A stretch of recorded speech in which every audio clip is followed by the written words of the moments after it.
सलामी दे।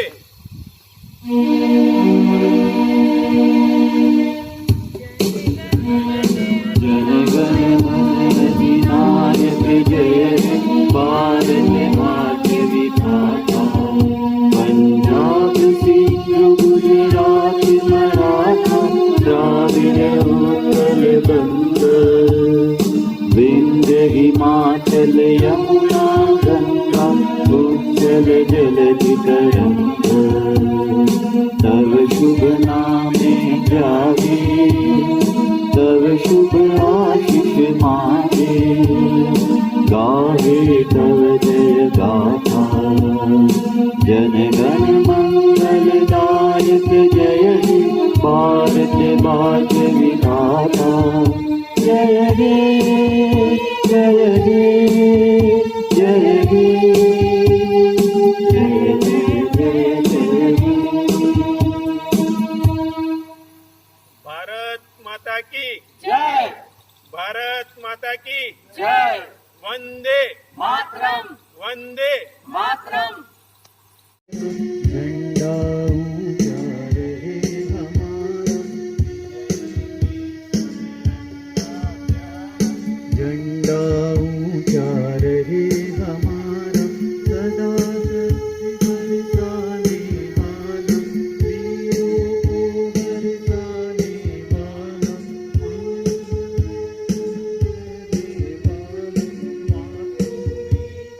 तन मन सारा, झंडा ऊंचा रहे हमारा, विजयी विश्व तिरंगा प्यारा, झंडा ऊंचा रहे हमारा।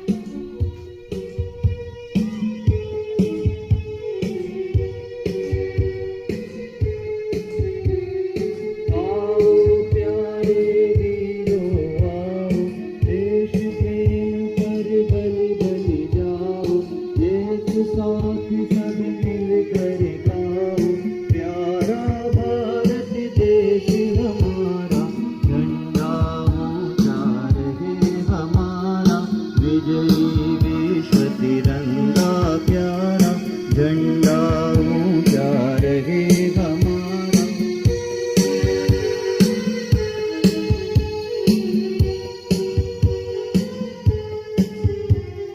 शान इसकी जाने पाए, जाने जाने बोलेगी जाए, विश्व विजय करके दिखलाए, तब होवे प्रण पूर्ण हमारा, झंडा ऊंचा रहे हमारा, विजयी विश्व तिरंगा प्यारा, झंडा ऊंचा रहे हमारा।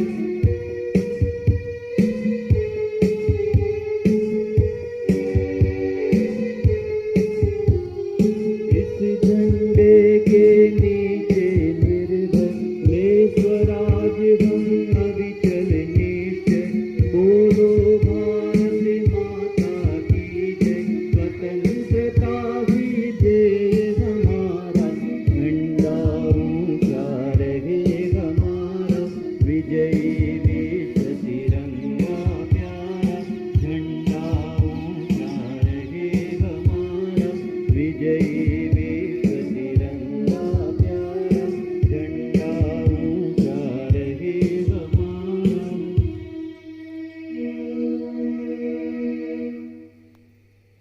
प्रणाम करो झंडे को सब लोग।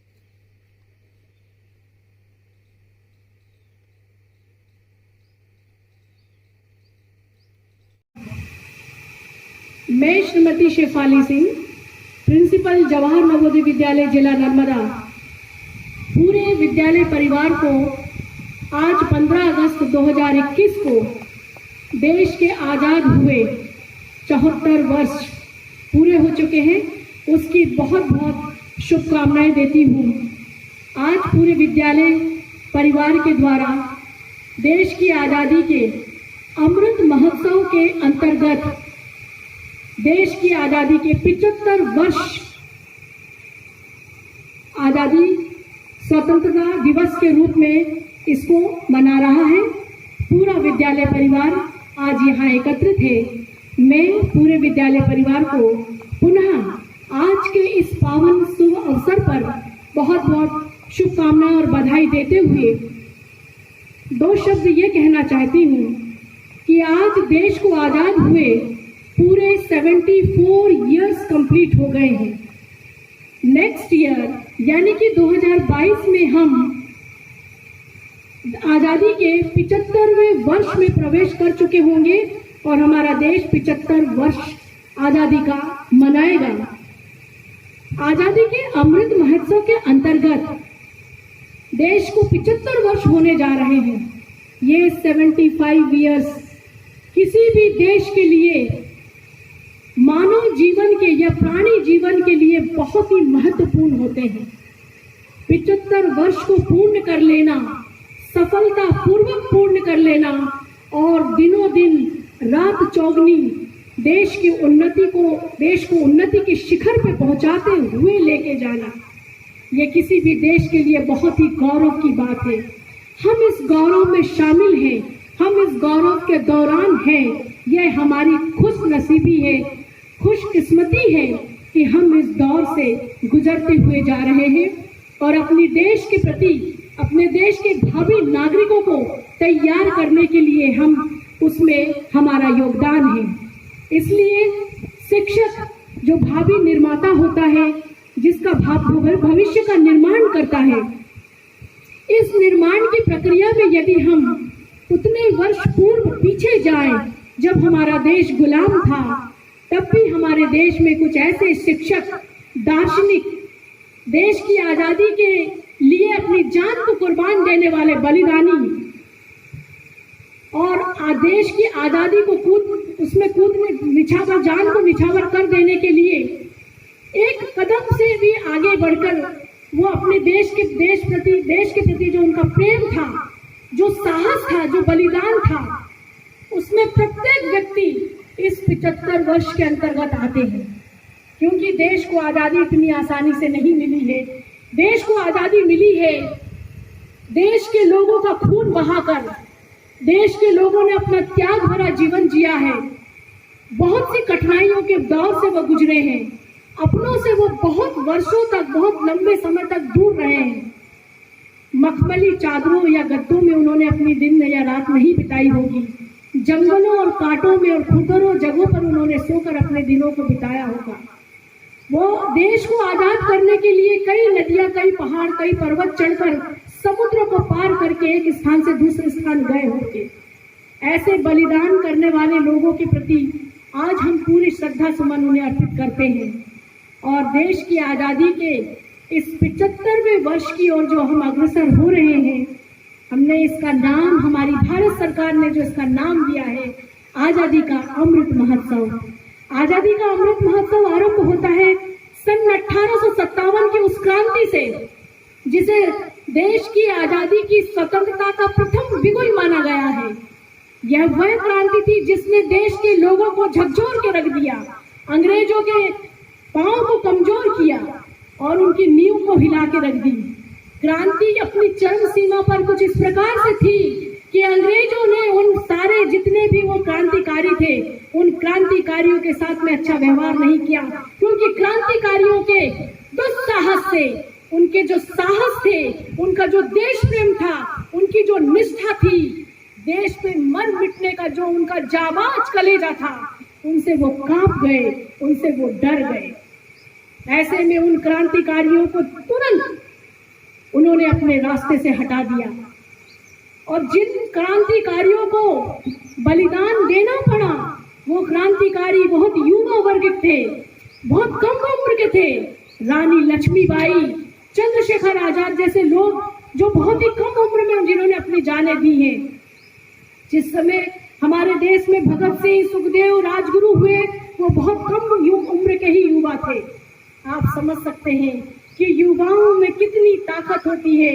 उनकी सोच, यदि वो अपनी पंखों को ताकत दे और उड़ने की कोशिश करे, तो कोई युवाओं की ताकत को, उनकी चलती हवा से भी वो तेज अपनी रवानगी दे सकते हैं।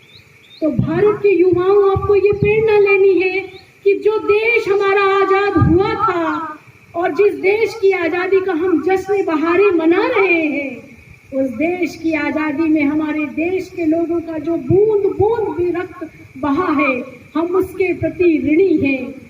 जिन्होंने कठिन दौर में गुजरते हुए अपनी सांसें ली हैं, उन सांसों के प्रति हम ऋणी हैं, क्योंकि जिस देश को उन्होंने हमें संभालने को दिया है, हमारी जिम्मेदारी बनती है कि हम उस देश को इस तरीके से संभालें कि हमारे देश का गौरव हमेशा बना रहे।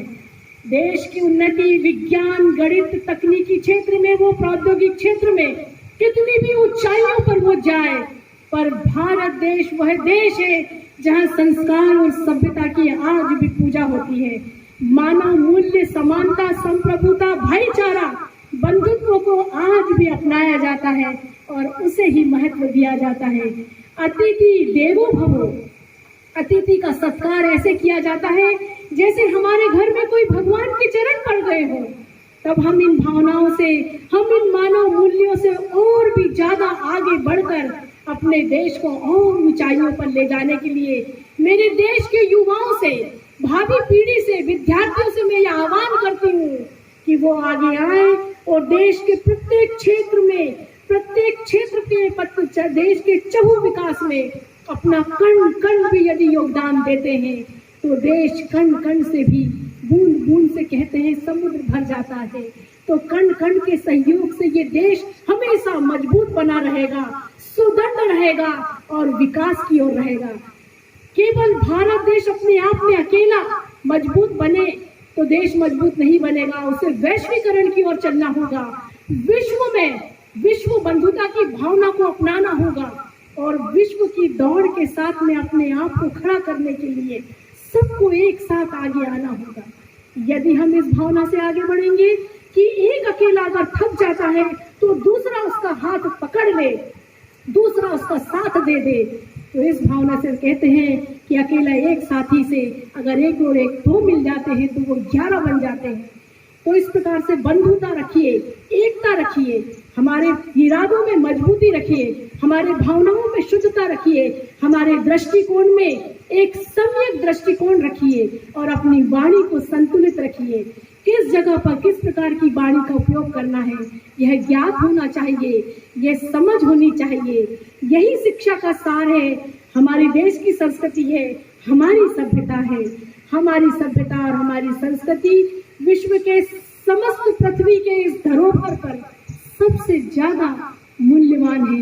विश्व हमारी संस्कृति को सलाम करता है, सैल्यूट करता है। हम उस संस्कृति को संभाल के रखें, हम उस धरोहर को संभाल के रखें। ये शुरुआत होती है मेरा गांव मेरी धरोहर से। आपका स्थल, आप जहाँ रहते हैं, आपका जो गांव है, आप कहाँ पर हैं, आपके गांव में क्या विकास हुआ है, किसने विकास किया है, विकास के दौर के अंतर्गत कौन कौन सी बातें हुई हैं। यदि मैं गौरव फील करूं, मैं गौरव का अनुभव करूं, तो मैं विकास के कण से जुड़ूं। तब मैं विकास के कण से जुड़ पाता हूं जब मुझे गौरव होता है कि इस समाज सेवक के द्वारा, इस नेता के द्वारा, इस शिक्षक के द्वारा, इस इंजीनियर के द्वारा, इस देशभक्त के द्वारा, इस समाज सुधारक के द्वारा हमारे गांव का उद्धार हुआ है। आज गांव में जो इतनी उन्नति हुई, जिसके बदौलत आज हम एक आसान जीवन जी रहे हैं, मेरा भी एक कर्तव्य बनता है कि मैं भी इसमें अपना योगदान दूं। इस प्रकार से गांव से नगर, शहर और देश और ये पूरा विश्व आपकी धरोहर है, आप इसे संभालें। मैं इसी आशा और शुभकामनाओं के साथ फिर से मेरे प्यारे बच्चों, मैं आपको बहुत बहुत शुभकामनाएं देती हूँ। जय हिंद, जय भारत।